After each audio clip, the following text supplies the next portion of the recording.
Black Myth Wukong. The story of this game has been eating me up for days. It's been eating me up on the inside and out. So I went to the one place where I could find answers for the good ending, the bad ending, the animations and cutscenes that we saw at the end of every chapter that seemingly seemed to be completely out of the blue, that their stories had no significance to what was going on. But that's not true. They totally did. But because what is this game truly about?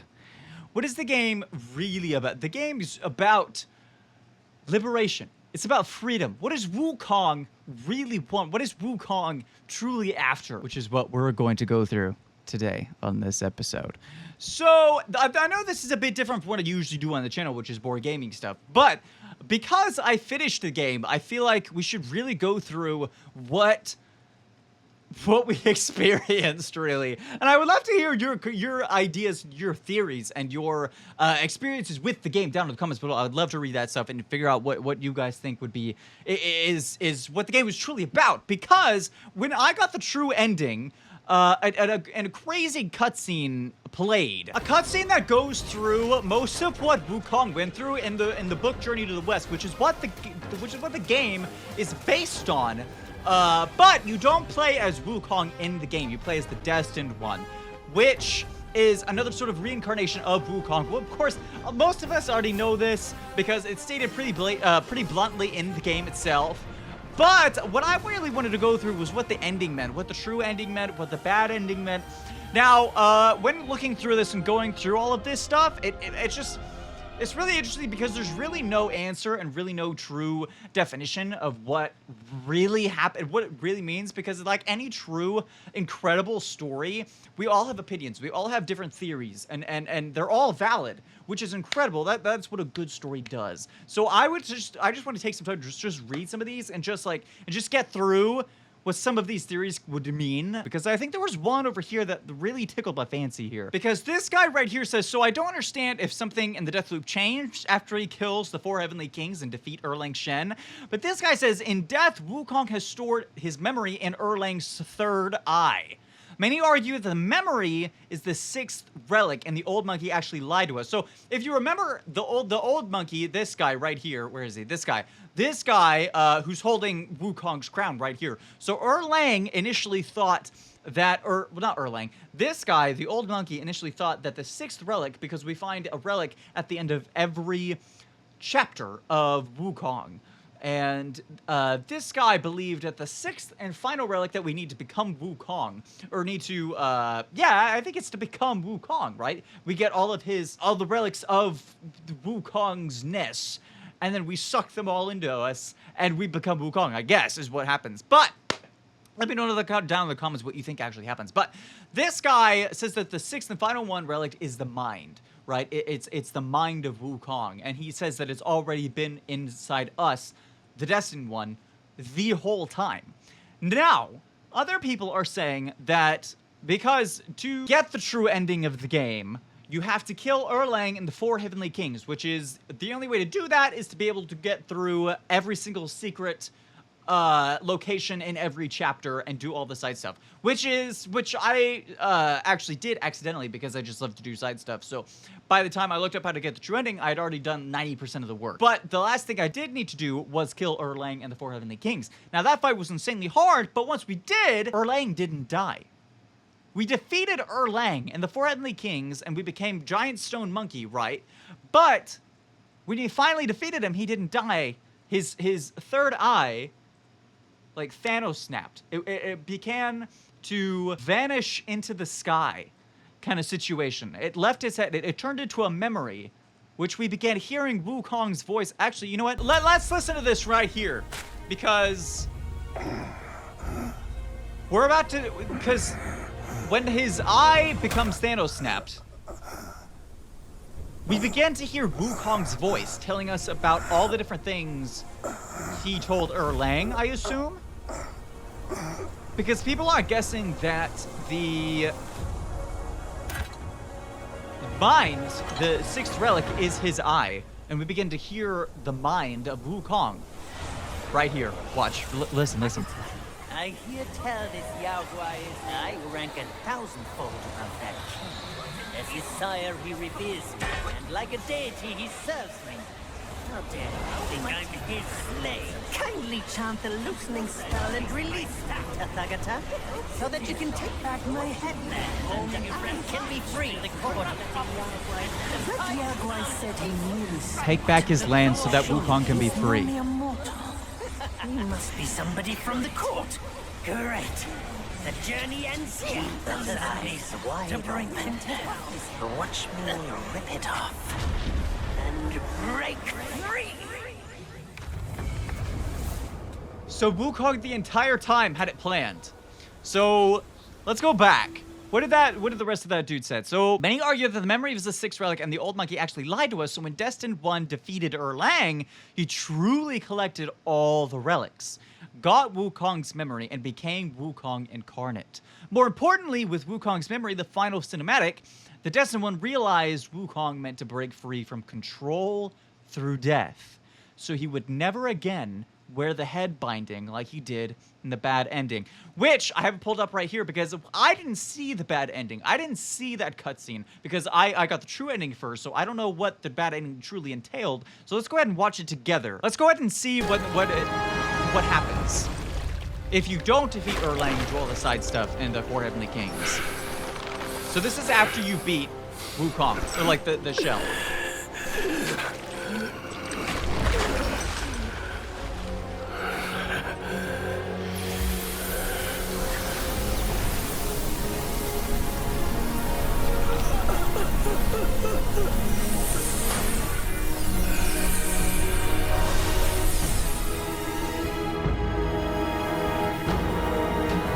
So this all happened too, in the true ending. So those are the 5 relics. Of course, there needs to be 6, right?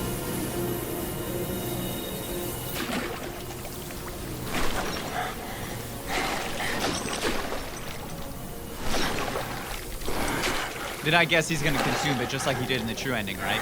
Let me see. Yeah.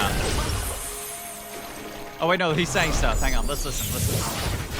Some say he helped Tung Monk fetch the scriptures, was granted Buddhahood, and stayed on Mount Lingshan thereafter.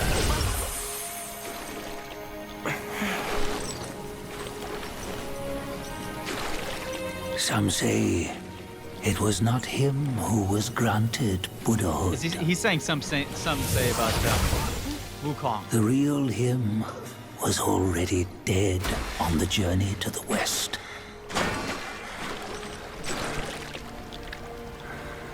Some say that the journey never happened.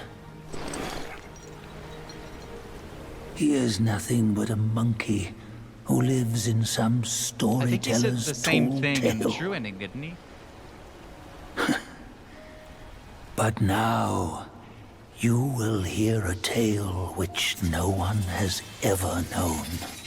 There's his crown, which I've read was his imprisonment.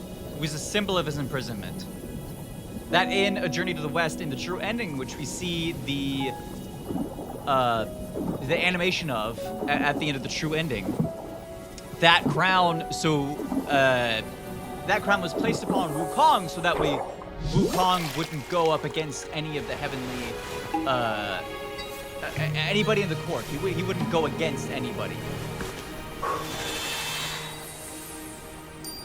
It was sort of like his shackle for being too free of an actor, I guess. Of a player.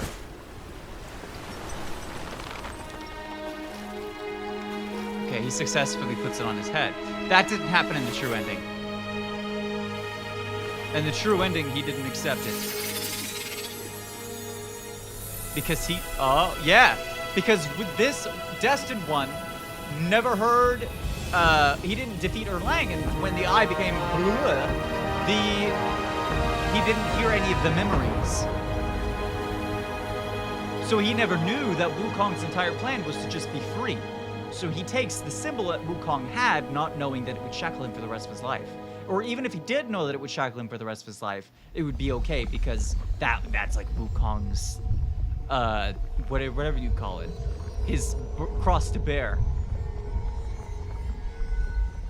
Yeah. So I assume that's our character now, trapped. We take up the chains now. Now that we've finally successfully killed Wukong. Dang. We love the sad music too. Oh yeah, so we're inside the rock that Wukong was trapped inside of as well. That's very interesting. That's very interesting. Is that it? Hang on, let me see. Yeah, it just zooms out from there. That's interesting.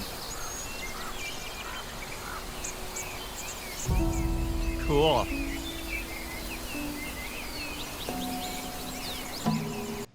Interesting. Wow. Okay. So perfect. So in the bad ending, which is probably the ending most people usually get, because in order to get the journey, like I said before, you have to do all the side stuff. But it's interesting because the Destined One doesn't know not to take the crown, so he then does. But and the Destined One, realizing Wukong meant to break free and control through death, so he would never again wear the head binding, like he did in the bad ending. My theory is that Destined One is actually the sixth relic, the mine. That's why they see themselves near the end of the boat ride with the old monkey. That is true. Remember at the end, we saw, just like in BioShock Infinite, where we would find different versions of us in BioShock Infinite with Booker and Elizabeth. Exactly. Like in Wukong, we find ourselves on a boat with the old monkey and Zubaji and ourselves riding the opposite direction. Why would they be riding the opposite direction? Is it another world, another universe where our Destined One didn't want to go up against Wukong, or the shell of Wukong? I have no idea. No one tells me where to go. Booker, you've already been. What Erlang took from Wukong was his memory/will. We gave this to the Destined One, thus freeing his mind.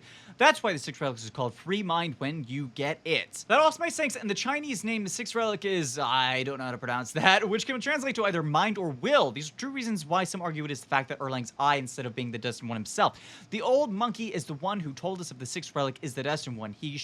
But we should not trust him since he put the band on Destined One's head. That is true. He seems to be the one that knows everything about Wukong, yet in the end, he's the one who burdens us with the circlet that Wukong has, knowing full well that it would probably be our imprisonment for the rest of our days. He could be lying when he says the sixth relic is the Destined One to prevent us from getting the real sixth relic, and prevent Destined One from being truly reborn as Wukong and get freedom, which is what the entire game is about all along. From the words of many NPCs along the way, we know that there had been many Destined Ones that came before.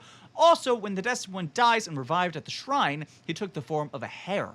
That makes me guess that the Destined One is one of Wukong's hare, but perhaps enchanted with greater power to be reborn over and over, and that the sixth relic should not have lived and died many, many times over. These are all fantastic theories, but in the true ending, yet as the elder monkey approaches with the golden headband, the Destined One opens his eyes, and then the animation begins as if the Destined One, I don't know, did he just innately know, or did the animation or the vision of this just appear in his head at the same time? I don't know. I'm not sure. I wonder what your guys' thoughts are in the comments below. I would love to know what you believe happens as well, because the animation shows the story of Wukong in reverse, from his death at the beginning of the game to the moment he left to face off against the celestial forces. Now, I also want to point out that at the end of the animation, or not at the end of the animation, there are a couple different times. Okay, so after trying to research this just a little bit, apparently, so Buddha had put that circlet on, which was his jail time, right? That's his shackle that he needs to bear, so that way he can't go up against anybody in the heavens or anything like that. So at some point, Wukong gets it removed. I don't know how. I haven't read the book. I haven't read Journey to the West. I should probably do that. But I want to know what your guys' thoughts are on this as well. But he somehow gets it removed because at some parts in the animation, it's no longer on his head. But in another part, it is. So is there some parts where he gets removed and also put back on again? Does he fix himself and then re-offend? Because I know that in the animation, it says that Buddha tells me that in Wukong's shackles or in his prison or whatever it is, he achieves Buddhahood and becomes good and starts using his attacks and powers to good, to save the innocent, which gives him a great honor, and I assume that also unshackles him. But he must have re-offended at some point because he gets the circlet back on. And that's why he could never defeat Erlang in the intro, because even if he did defeat Erlang, he couldn't go up against anybody heavenly because of his circlet, because of his shackle. So even if he did defeat Erlang in the intro, it wouldn't have mattered anyway. Like Erlang said in the intro, he would have just taken his mountain anyway. So we hear in Erlang's eyeball vision thing that Wukong wants Erlang to kill him in the intro, so that way Wukong can die and finally be set free. Of course, he might also know that he will be reincarnated into the Destined One, and hoping that the Destined One, on his search to get all the relics and become the Wukong, decide not to burden himself with the circlet, so that way the Destined One can then move on free. And that way everyone can be free in the end, which is part of the big idea of the entire game itself. Now, I do want to go over to the animations as well, because the animations at the end of every chapter also talk about a little bit of what everything about this game is trying to tell you, which is everything that Wukong has endured in his life. Because we also know that Wukong had loved, and he lost the love, but he couldn't let her go. We saw that in the true ending cutscene as well. But it's not just about discussing human nature. The villagers remained... I think they're talking about the Chapter 3 or the Chapter 1 cutscene here. I looked up... Oh, yeah. This is the one where there was the monster that had the jewels in his body that he would cut himself open, and the jewels would heal the villagers around him. Now, a lot of these people said, I love the short films and how they make you think about what actually happened in the chapter you just played. Number 1 is about greed and obsession. Number 2 is about repayment, because I think number 2 is about the man and the fox, and the fox or the wolf the fox, yeah, it was the fox, becomes a human woman, and then they fall in love and they have a great family, and then at the end the woman turns back into the fox and then eats the family. It's kind of crazy. It's kind of a lot. It's kind of an interesting situation to live through in that. But he then wakes up and it's all a dream. And he then kills the fox, wraps it around his neck, and walks away. So repayment, and then Chapter 3 is about false piety and the danger of deception. Number 4 is forbidden love. Brotherhood ended, and then number 5 is the Brotherhood ended in a clash of moral paths, rivalry, and betrayal, which is Wukong and the Bull King, which at the end we see that all of these are, even though we see them as individual stories from the people that Wukong has or that our character and Wukong have met through our lives, it is also the idea and story that Wukong has endured himself in his own life. So it's interesting that this story has touched on so many points. I would love to know what your theories are and what this all means to you down in the comments. I know this was a very weird type of video, a video that I don't really do, a type of video that I don't really do that much. I've done it a couple of times with the EA video, and I forget what else I've done it with. But anyway, thank you all so much for watching this episode. This has been really fun going through all the different theories and things. But most of all, I would love to hear your theories down in the comments of what you think this game means to you, what the different chapters animations meant to you, what the ending means, and the theories you might have as to what actually happens. So thank you all so much for watching this episode. If you liked it, subscribe, like, comment down below. And yeah, like this video if you want me to do more things like this. Videos like this are really interesting to me.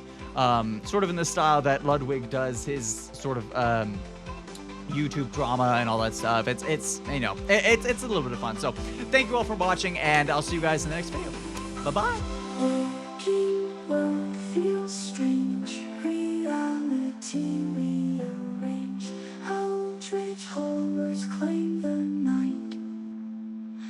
lost too much.